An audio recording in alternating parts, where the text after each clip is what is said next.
Good afternoon. My name is Matt, and I am your energy consultant for the duration of this decision making process. You are looking into solar and battery for your home.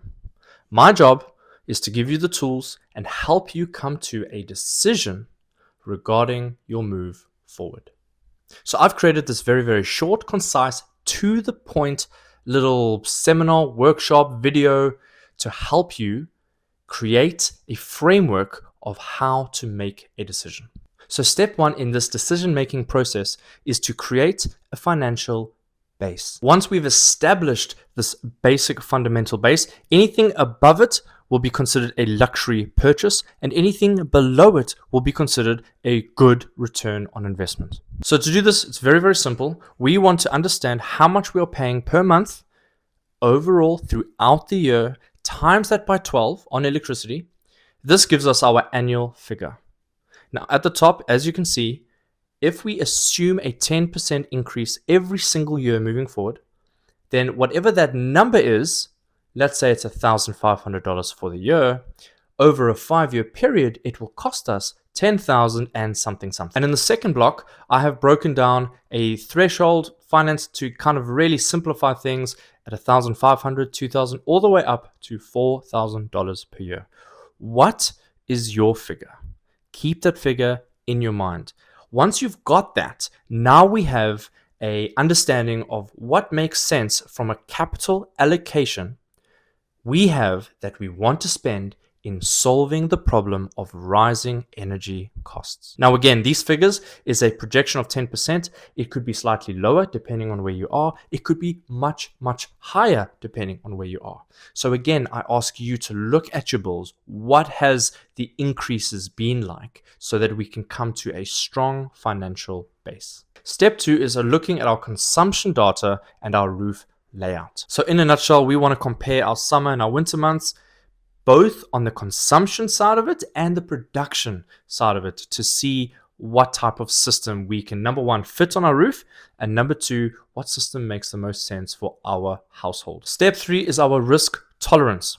And as you've seen on the news and in the media, a lot of companies have gone under and there's been faulty products and blah, blah, blah, blah. In a nutshell, those are marketing companies trying to rile everyone up. That's the first thing. Second thing, those are general solar competitors using that as the angle to get more clients, which is a silly, silly approach anyway. And thirdly, those are the people that generally paid next to nothing for their systems, went for the cheapest possible pricing, and are shocked at the fact that the installers are no longer in business, that their cash flow went into the hole and their warranties are not going to be upheld. This is not the usual case. However, we do want to avoid situations like this. I don't want to recommend cheap batteries because I don't want to be another statistic where, we are 1 out of 10,000 to 12,000 batteries catching alight or exploding every year. Now, even if this is incorrect, how much is a completely acceptable figure? 5,000? 1,000? It's all too much. There should never be this level of danger in the house of anyone, right? Whether it's outside, inside, when you've got children, definitely not. So this is ultimately the way to go. Either you can go for a local installer or a solopreneur, right? And they're going to do all the work themselves, or you can go for an energy retailer. Now, I am part of an energy retailer. It doesn't mean we are better. It doesn't mean we are more successful or whatever the case is. It just means the differences between a local player, a smaller player to a bigger player is directly correlated to how much finance is available during a bumpy patch. So if you go to a local installer, for example, and they are going to give you a cheaper price, which is fine, they might be the best person on the earth. They might do an amazing job. But if they hit cash flow issues, if there are other competitors that rock up in their same neighborhood, if they can't service or there's a couple of faults, a couple of these things happen, and those are the guys that gets wiped out first. Your energy retailer will be a little bit more expensive, but they've got more access to funds, cash flow, their finances are there. And because of these accreditations, it just gives you further security in the knowledge of who you are dealing with. So these are the big ones. Your NETCC, whether it's an energy retailer or a local installer, they need this. They need it. They need to have SAA accredited installers on site. You want to see the CEC accreditation on all of their websites or their marketing materials. You want to see that. What else have I got there? ASIC, you can look up all the companies' details through the government listed registry, and you can see when the business was registered, how long they've been going for. These are the checks regarding how to make a good decision based on the company you want to go with. Step 4, industry standard pricing. What I like to do is give you these numbers so it gives you a ballpark on what, number one, we can do, and number two, what we can't do. There are cheaper prices out there, but generally speaking, this is the base benchmark across multiple forms of solar media sites across Australia. On the solar side, it's a little bit easier to determine. Industry standards are 6.6. You're looking at between $5,000 and $9,000 for a good premium setup. This would include switchboard upgrades, optimizers, tilts, and there are additional costs that I've left up there as extras to give you an understanding of how these products would be accurately priced. Step 5, your research. Everyone tells me they've been doing their research, and I can ask them a couple of questions, and the answers are always, oh, I'm not sure. I don't want you to be one of those people. The most important part of the research side of things is the company, not the brand of product. And I'll explain why very, very shortly. But the company, as we've already looked at all of the accreditations, go through them, go to all of these websites and see that their name is there. See who you're dealing with.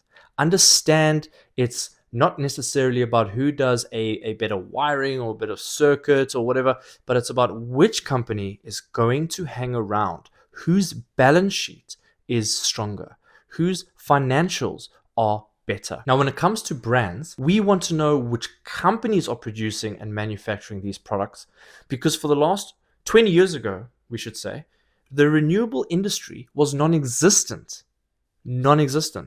And it's been propped up and changed radically. And so there's been this beautiful, beautiful wave of interest and huge amounts of innovation and many players entering the game. And now Australia sits with something like 47% of applicable homes have gone solar. The government still want another 10 million installations over the next 4-year period. That's a lot. That's crazy. But the day that finishes, the day the rebates end, close, finish, what happens to the smaller companies where investors are looking at other avenues on creating faster return on their investment? These are all publicly listed companies. And so they are all susceptible to stock prices collapsing on themselves, because there's too many players in the game. So I hope this was helpful. I have so many of the same identical conversations every single day from all the leads coming from Meta, Google, AGL, Bright.